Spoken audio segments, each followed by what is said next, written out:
Hey everyone out there, welcome back to another episode of Coffee Corner. Today is your episode 60. I have to confess that I have been really lazy about podcast and video and all sorts of things that related to social media. I I don't know. I started to read books and I feel like reading sometimes make me want less. Um, every day, all I want is to just pick up my book and start to dive in the stories, and then when I realized it was already too late, and I don't really even want to do my work. I don't know why, but I do feel bad when I'm not doing videos or podcasts because I know some of you out there are waiting for me, and I also have a lot of ideas I want to share, but sometimes it's just you being lazy. Okay. Anyway, so this is your episode 60, over half of my goal, 100 episodes. So go for me. I just want to do a very quick update, and that is why today you're watching, or listening to me in this format. I'm just using my phone, and that is my email. Yeah, okay. Just got a subscriber. So I've got a couple questions about the previous video regarding failure and jealousy. There's one question asking how would I deal with feeling unfair? Well, to be quite honest, I don't really have an answer to that. I am still struggling with it as well. But I think, it doesn't matter where you are, you will have that kind of feeling anyway, all the time. I remembered when I saw the question, I really just immediately remembered when I first came to Canada. I was doing an ESL program. I was studying really hard because I know I needed for my for applying for school. And then they have a word for student. I think it's called a student of the month or something like that. I really wanted. I actually got it. My marks, my attendance, and everything. So I was the one, but then it got taken away from me. So that was the first time not first time, but like literally, obviously faced unfairness. There's another student. They took my award and then gave that to that student, and then they explained to me afterwards saying that, well, first of all, you don't really need it. That's what they said. I said I really need it. I need that for my school. And then they explained, well, she's just a kid. We should give her a chance. I know you're the best, but we should just give her a chance. I just didn't know what to say. And then until he gave that word, the director gave the word to that kid, and then saying that, oh, tell your mom, I give this to you. That will make your mom really happy and will make your mom really proud of you. And that's when I realized that they took the word, or the director took the word from me and then gave it to her because the whole school wants to please her mom. Her mom is someone in power back in China. So I couldn't believe it. I just, the whole day I couldn't focus, and then got home, I started to cry. Since then, so I told myself I will do my best to be the best, so no one can actually harass me in that way. Because if I am really good, then no one can take it away from me. So that's how I deal with unfairness.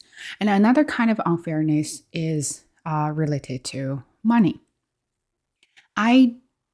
Sometimes I feel that way. Like, of course, rich people have apparent advantages, not disadvantages. Well, maybe, but I don't really care about that one. I think a lot of things, if you can buy with the money, if you work hard, you will eventually achieve it.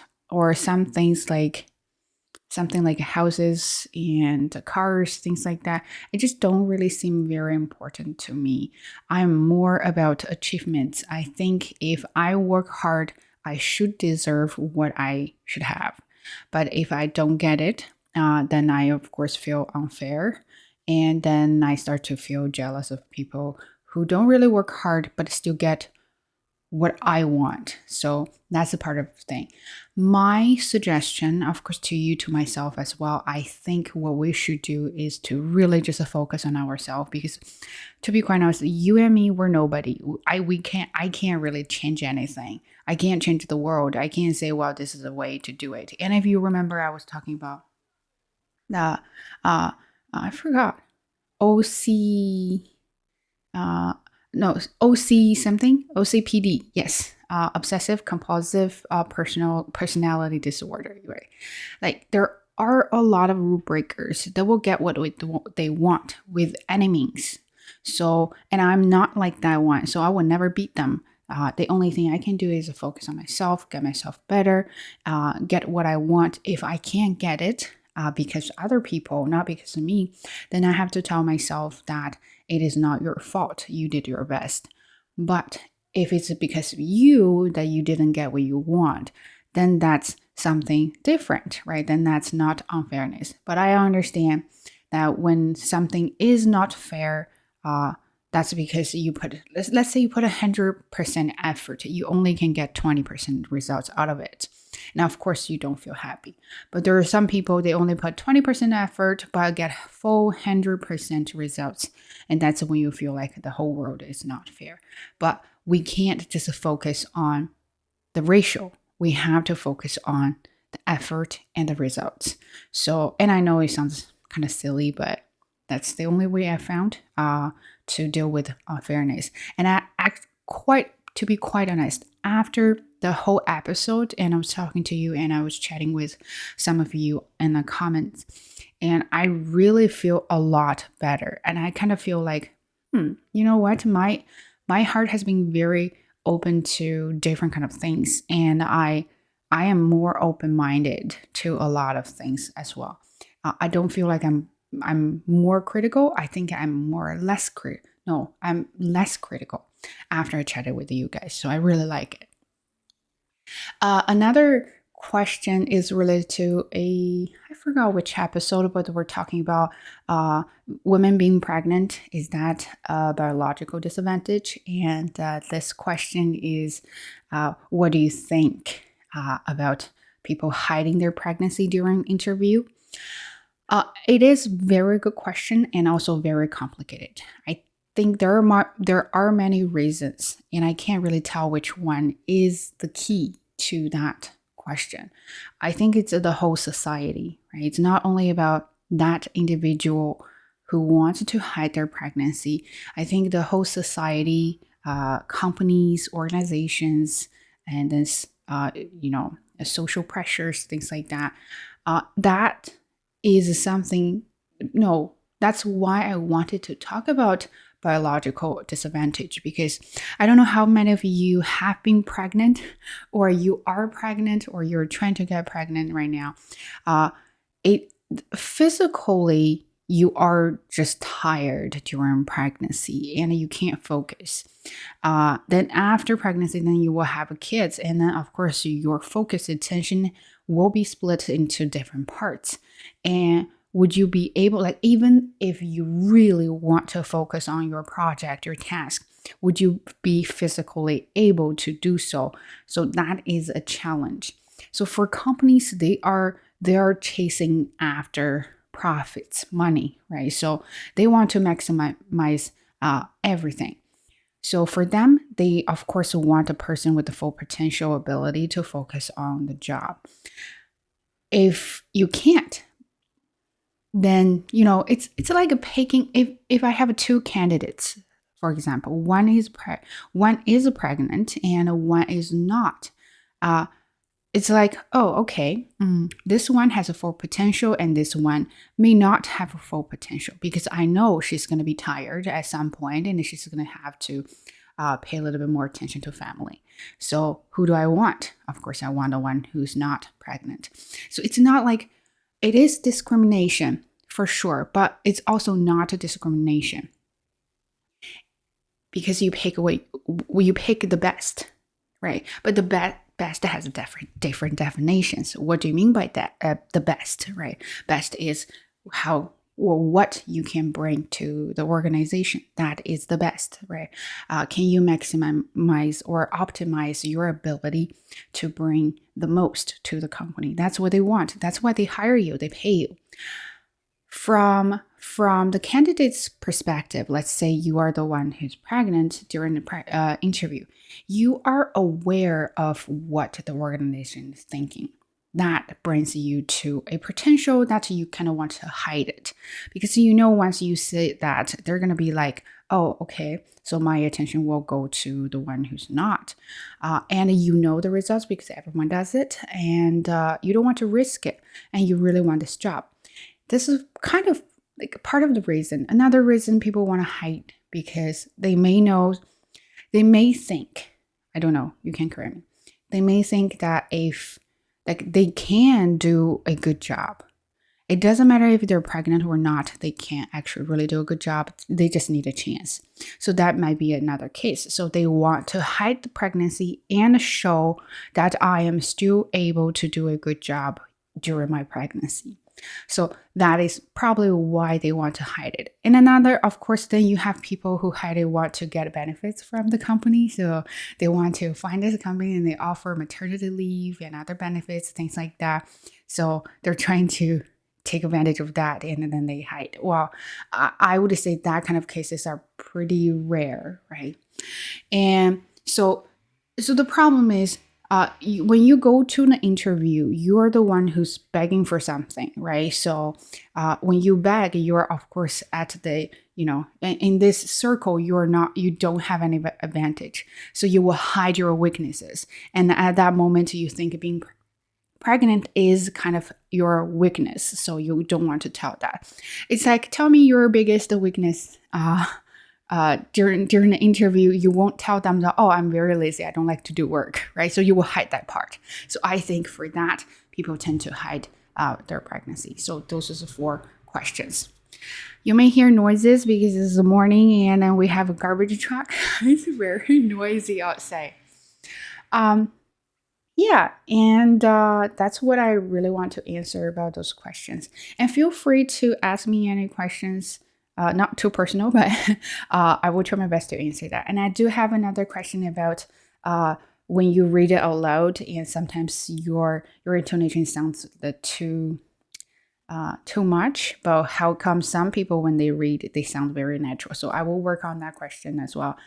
Another quick update is the book I'm currently reading, and so blame everything on that book because of that book. I don't want to do any kind of work.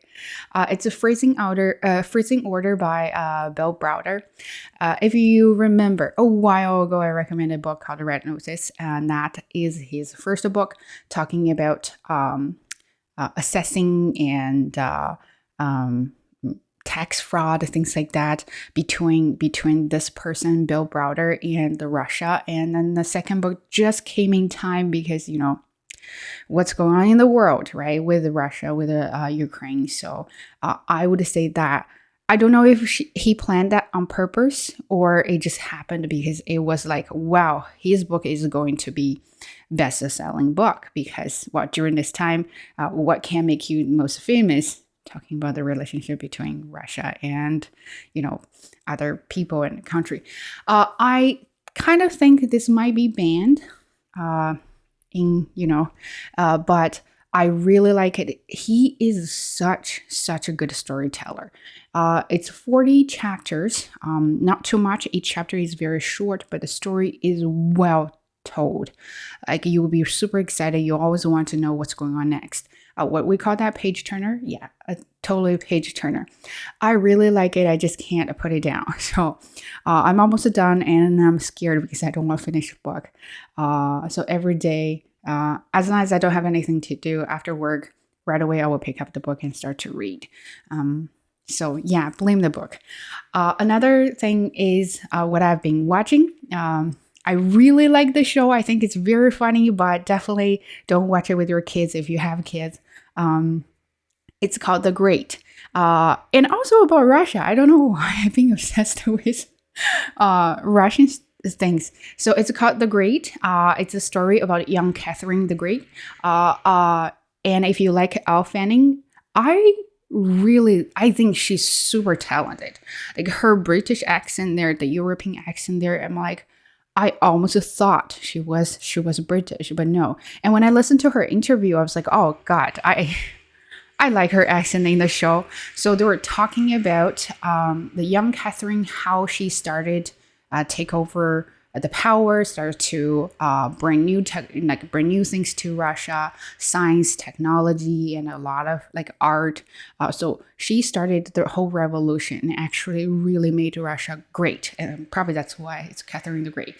She's so good. She's so good. And I just can't stop watching the show. So that, of course, takes up a lot of my time as well. So blame those two things. Peter, the guy, the king, Peter. He's such good actor. I hate Peter in the show. He's such a spoiled brat, innocent but cruel at the same time. And I'm like they are so talented. Those actors are so talented. Such a great show, and it make you wonder. And I'm always a fan of women studies or those topics about women. I think that is a great show to show you how women can gain power. That's through education. You need to learn, you need to read, you need to be open-minded to a lot of new things, and you start to think. And probably that is why people or guys, or not you guys, but men in general are scared of women get educated, because once they start getting educated, they know things, they start to think you can't beat them, because women are brilliant and they do know a lot of things that sometimes men can't sense. So I really love it. If you like topics about women or great women or history about Russia or during that period, it's a very, very good show. It's funny because the show will say occasionally true story. So some parts, of course, are a little bit exaggerated, but some parts are actually true. I like the acting, I like the whole story, but a lot of nudity and a lot of cursing. So you might not want to watch the show with someone. So be careful with that. Okay, so the last thing I want to say in this episode is I got a comment. I'm very, very happy about that comment. And she or he's been following me for a long time, and she or he says from episode 1 to now, and she or he could see the improvement of me speaking English. It's not only about the fluency, but more about confidence and more about comfortableness. And I do realize that too. And I'm so happy you saw that as well, because I definitely feel more comfortable talking here. And even though I still make mistakes, I can sense that. And sometimes I'm like, oh my God, I don't even know what I'm talking about. But I feel like I'm more comfortable with my mistakes. I think what we need to focus is how you can communicate your ideas rather than accuracy. I mean, accuracy, of course, is very important. I always say that because I'm an ESL teacher, and then I teach writing and all of things that require accuracy. So I will require myself to be more accurate than ever. But I think I use that in my class more than just in my real life. And then when it comes to communicating with people, I think it is more important to just get your ideas out rather than focusing on accuracy. But I think I'm getting better to be comfortable with my mistakes. So anyway, this is what I want to say in this episode. I hope you're still out there waiting for my videos or podcasts. But thank you so much for all your comments. I really love it. And I feel encouraged a lot to continue this. And sometimes I might be behind, but I will put up one eventually. So hope you like it. Thank you so much. I'll see you in the next one. Bye.